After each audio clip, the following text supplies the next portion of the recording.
I was top of my class, studied physics at a university everyone recognised, and landed what I thought was my dream job in luxury fashion a year later. On paper, I was doing everything right, and I was falling apart. I didn't feel happy or successful or even fulfilled. I was chasing the money and status, running faster and faster on the treadmill until I burnt out. This was my wake-up call. In some respects, I feel lucky that it happened when I was so young and so early on in my career. I hit rock bottom and it forced me to look at the life I was living. But for most, this point happens a little later in life. And the further you climb, the further you get from the thing that you wanted.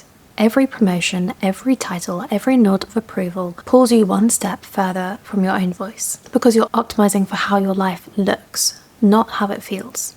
And each time you prioritize status and your ego over something that truly matters to you, you quieten that inner voice until you can't hear it anymore. Then, one day, you look up and you realize you don't even recognize the life you've built anymore. You've done everything right and you feel empty and misaligned. This is where you need to pause and ask yourself these questions. Whose definition of success have I been chasing?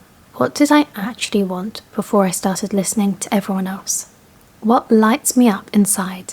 And what do I love talking about? But before you quit everything overnight, you need to get quiet enough to hear your own voice again, the one that you have muffled over all of these years.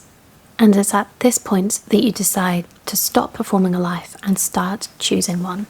You already know what you actually want. You've just been too busy to actually stop and listen. If you feel lost and resonate with this feeling of living a life that isn't yours, you may be interested in watching this video about the dangerous difference between existing and living, and how you can change your life into one that you love. So ask the hard questions and listen to what comes up.